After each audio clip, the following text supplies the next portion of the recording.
ಅಂಚೆಗೆ ಹೋಗದ ಪತ್ರ ಈ ಒಂದು ಬುಕ್ಕಿಂದ ಚಾಪ್ಟರ್ ಹೆಸರು, ಮುಂದೆ ಓದ್ತಾ ಇರುವಂಥ ಚಾಪ್ಟರ್ ಹೆಸರು ಅದು ಸರಿ ಅಥವಾ ತಪ್ಪು ಅಲ್ಲ, ಹೊಂದಾಣಿಕೆಯ ವಿಷಯ.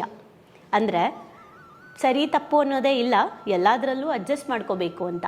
ಎಲ್ಲದರಲ್ಲೂ ಅಡ್ಜಸ್ಟ್ ಮಾಡ್ಕೋಬೇಕಾ ಅಥವಾ ಯಾವುದರಲ್ಲಿ ಅಡ್ಜಸ್ಟ್ ಮಾಡ್ಕೋಬೇಕು ಅನ್ನೋದನ್ನು ಈ ಚಾಪ್ಟ್ರಲ್ಲಿ ತುಂಬ ಕ್ಲಿಯರಾಗಿ ಕೊಟ್ಟಿದ್ದಾರೆ. ನಾವು ಕ್ಲಿಯರಾಗಿ ಸಾಧ್ಯವಾದಷ್ಟು ಅರ್ಥ ಮಾಡ್ಕೊಳ್ಳೋಣ, ಸಾಧ್ಯವಾದಷ್ಟು ಅರ್ಥ ಆಗೋ ಹಾಗೆ ನಾನು ಹೇಳ್ತೀನಿ. ಓಕೆ, ಸೊ ನಾವೊಂದು ಮನೆ ಕಟ್ಟಬೇಕು ಅಂತ ಅಂದ್ಕೊಂಡಿರ್ತೀವಿ. ಆವಾಗ ಒಂದು ರೂಮು 20x16 ಆ ಒಂದು ಅಳತೆಯಲ್ಲಿ ಬರಬೇಕು ಅಂತ ಅಂದ್ಕೊಳ್ತೀವಿ. ನಾವು ಅಂದ್ಕೊಂಡಿರ್ತೀವಿ ಇದು ಇಷ್ಟು ಅಳತೆಯಲ್ಲಿ ಬರಬೇಕು ಅಂತ. ವಾಸ್ತು ಅವರು ಬಂದು ಹೇಳ್ತಾರೆ, ನಾವು ವಾಸ್ತು ಅವ್ರನ್ನ ಕರೆಸ್ತೀವಿ. ವಾಸ್ತು ಅವ್ರು ಬಂದು ಹೇಳ್ತಾರೆ 16x16 ಬೇಕು, ಇದು 16x16 ಸಾಕು, ಇದು ಆವಾಗಲೇ ಇದು ವಾಸ್ತು ಪ್ರಕಾರ ಕರೆಕ್ಟ್ ಅಂತ ಹೇಳ್ತಾರೆ. ಈಗ ಇಲ್ಲಿ ನಾವು ಯೋಚನೆ ಮಾಡಬೇಕಾಗಿರೋದು ಏನು ಅಂದರೆ 20x16 20x16 ಸರಿನಾ, 16x16 ಸರಿನಾ, ಅಥವಾ ಅದು ತಪ್ಪ ಇದು ತಪ್ಪ, ಅದು ಸರಿನಾ ಇದು ತಪ್ಪ, ಕರೆಕ್ಟ್ ಅಲ್ಲ? ಇಲ್ಲಿ ನಾನು ಅರ್ಥ ಮಾಡ್ಕೊಬೇಕಾಗಿರೋದು ಇಲ್ಲಿ ಯಾವುದು ಸರಿ ಯಾವುದು ತಪ್ಪು ಅಲ್ಲ. ನನಗೆ ವಾಸ್ತು ಇಂಪಾರ್ಟೆಂಟ್ ಇದೆ. ಈಗ ವಾಸ್ತುವನ್ನು ನಾನು ಪ್ರಿಯಾರಿಟಿ ಕೊಡ್ತೀನಿ, ನಾನು ಫಸ್ಟು ಪ್ರಿಯಾರಿಟಿನೇ ವಾಸ್ತು ಅನ್ನೋದಾದರೆ ನಾನು 16x16ಗೆ ಸ್ಟಿಕ್ ಆಗಬೇಕು. ನನಗೆ ಫಸ್ಟ್ ಪ್ರಿಯಾರಿಟಿ ವಾಸ್ತು ಅಲ್ಲ, ನಾನು ಅಂದ್ಕೊಂಡಿರುವಂಥ ಒಂದು ಅಳತೆ ಬರಬೇಕು ಅನ್ನೋದಾದರೆ ಇದಕ್ಕೆ ಸ್ಟಿಕ್ ಆಗಬೇಕು. ನನಗೆ ಯಾವುದು ಬೇಕೋ ಅದಕ್ಕೆ ನಾನು ಹೊಂದಾಣಿಕೆ ಆಗಬೇಕು. ಸರಿ ತಪ್ಪು ಅಂತ ಇಲ್ಲ, ನನಗೆ ಯಾವುದು ಬೇಕು ಅದಕ್ಕೆ ನಾನು ಅಡ್ಜಸ್ಟ್ ಆಗಬೇಕು.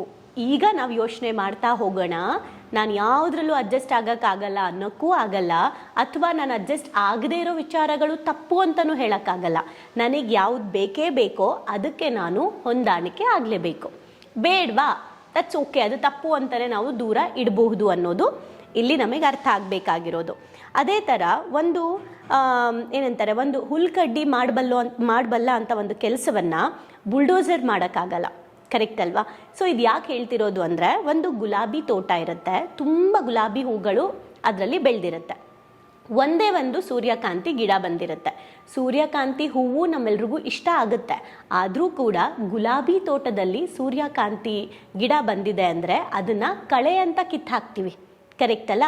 ಅಂದರೆ ನಮಗೆ ಗುಲಾಬಿ ತೋಟನೇ ನಮ್ಮ ಪ್ರಿಯಾರಿಟಿ ಆಗಿದ್ದಾಗ ಸೂರ್ಯಕಾಂತಿ ಹೂವು ಎಷ್ಟೇ ಚೆನ್ನಾಗಿದ್ರೂ ಕೂಡ ನಾವು ಅದನ್ನು ಕೀಳಲೇಬೇಕಾಗತ್ತೆ, ಯಾಕಂದರೆ ಅದು ಕಳೆ ಆಗುತ್ತೆ. ಸೊ ಈಗ ಇಲ್ಲಿ ನಾವು ನೋಡಬೇಕಾಗಿರೋದು ಅದು ಸರಿ ಅಥವಾ ಅದು ತಪ್ಪು ಅಂತ ಅಲ್ಲ. ಸೊ ಇಲ್ಲಿ ನಾವು ನೋಡಬೇಕಾಗಿರೋದು ಯಾವುದು ಅಂತ ಅಂದರೆ, ನಮಗೆ ಗುಲಾಬಿ ತೋಟ ಬೇಕಾ, ಸೊ ನಾವು ಅದಕ್ಕೆ ಸೂರ್ಯಕಾಂತಿನ ತೆಗಿಲೇಬೇಕಾಗುತ್ತೆ. ಸೊ ಇದನ್ನು ನಾವು ನೋಡಬೇಕಾಗಿರೋದು. ಅಡ್ಜಸ್ಟ್ ಆಗಲೇಬೇಕು, ನನಗೆ ಯಾವ್ದು ಬೇಕು ಅದಕ್ಕೆ ನಾನು ಅಡ್ಜಸ್ಟ್ ಆಗಬೇಕಾಗುತ್ತೆ. ಸೊ ಎಕ್ಸಾಂಪಲ್, ಇವಾಗ ತುಂಬ ಚಿಕ್ಕ ಕಂಪ್ನಿಯಲ್ಲಿ ಕೆಲಸ ಮಾಡಿರುವಂಥ ಒಂದು ಹುಡುಗನ್ನ ಒಂದು ದೊಡ್ಡ ಕಂಪ್ನಿಯಲ್ಲಿ ಆ ಹುಡುಗಂಗೆ ಕೆಲಸ ಕೊಟ್ಟಾಗ ಅದನ್ನು ನಿಭಾಯಿಸೋಕ್ಕೆ ಕಷ್ಟ ಆಗುತ್ತೆ ಅವ್ರಿಗೆ. ಹಾಗಿದ್ರೆ ಆ ಹುಡುಗ ಸರಿ ಇಲ್ಲ, ಆ ಹುಡುಗಂಗೆ ಕೆಲಸ ಗೊತ್ತಿಲ್ಲ ಅಂತ ಅಲ್ಲ, ಅಥವಾ ಕಂಪ್ನಿ ಸರಿಯಾಗಿ ಸೆಲೆಕ್ಟ್ ಮಾಡಿಲ್ಲ ಅಂತನೂ ಅಲ್ಲ. ಅಲ್ಲೇನಾಗುತ್ತೆ, ಚಿಕ್ಕದಾಗಿ ಕೆಲಸ ಮಾಡಿರ್ತಾರೆ, ಆ ಸ್ಕಿಲ್ ಅವ್ರಿಗೆ ಗೊತ್ತಿರುತ್ತೆ. ಸೊ ಇನ್ನೂ ಅವರು ಕಲಿಬೇಕು, ಅಡ್ಜಸ್ಟ್ ಆಗಬೇಕಾಗತ್ತೆ. ಈಗ ಕಂಪ್ನಿ ಆ ಹುಡುಗ ಸರಿ ಇಲ್ಲ ಅಂತನೂ ಅಲ್ಲ, ಕಂಪ್ನಿ ಸರಿ ಇಲ್ಲ ಅಂತನೂ ಅಲ್ಲ. ಕಂಪ್ನಿ ನೋಡಬೇಕಾಗಿರೋದು ಇವರು ನಮ್ಮ ಕಂಪನಿಯ ಏನು ಹೇಳ್ತಾರೆ, ಒಂದು ಸಂಸ್ಕೃತಿ, ಅವ್ರದ್ದು ಒಂದು ಕಲ್ಚರ್ ಇರುತ್ತೆ. ಈ ಒಂದು ಕಲ್ಚರ್ಗೆ ಈ ವ್ಯಕ್ತಿ ಹೊಂದ್ಕೊಳ್ತಾರಾ ಅಂತ ಫಸ್ಟು ಒಂದು ಕಂಪ್ನಿ ನೋಡಬೇಕಾಗತ್ತೆ.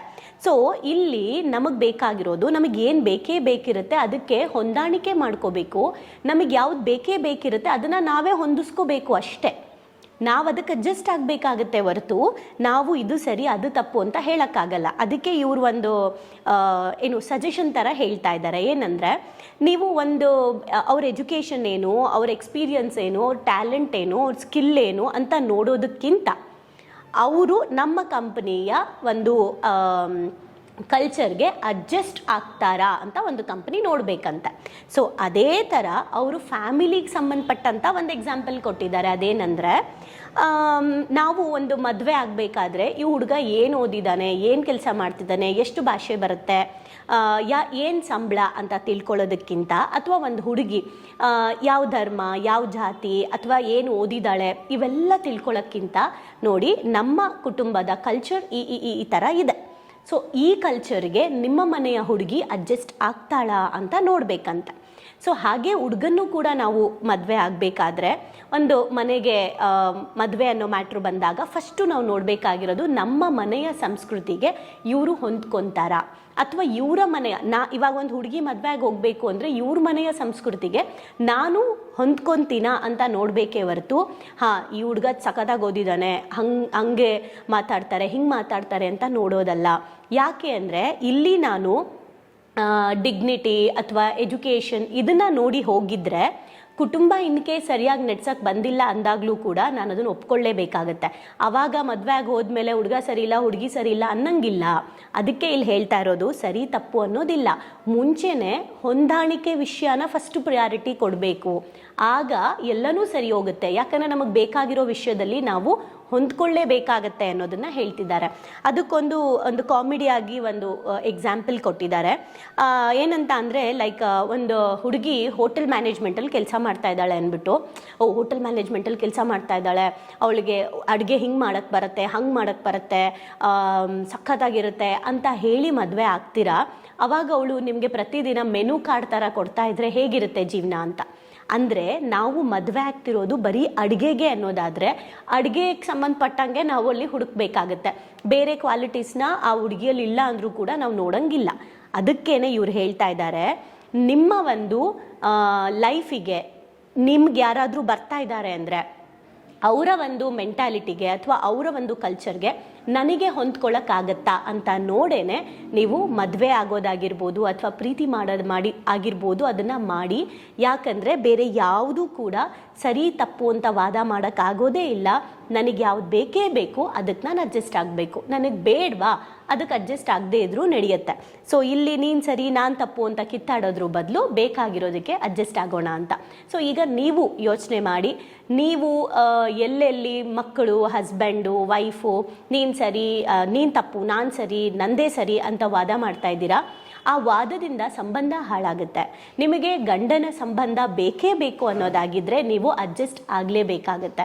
ನಿಮಗೆ ಹೆಂಡತಿ ಸಂಬಂಧ ಬೇಕೇ ಬೇಕು ಅನ್ನೋದಾಗಿದ್ದರೆ ನೀವು ನಿಮ್ಮ ಹೆಂಡತಿಗೆ ಅಡ್ಜಸ್ಟ್ ಆಗಲೇಬೇಕಾಗತ್ತೆ. ನಾನು ಅಡ್ಜಸ್ಟ್ ಆಗಲ್ಲ ಅನ್ನೋದಾದರೆ ಆ ಸಂಬಂಧ ಬೇಡ ಅಂತ ಅರ್ಥ. ಸಂಬಂಧ ಬೇಕೇ ಬೇಕು ಅಂದರೆ ಅಡ್ಜಸ್ಟ್ ಆಗಲೇಬೇಕು, ಯಾರನ್ನೂ ಸರಿ ತಪ್ಪು ಅಂತ ಹೇಳೋಂಗಿಲ್ಲ. ಸೊ ಥಿಂಕ್ ಮಾಡಿ, ಲೈಫ್ನ ಲೀಡ್ ಮಾಡಿ. Thank you.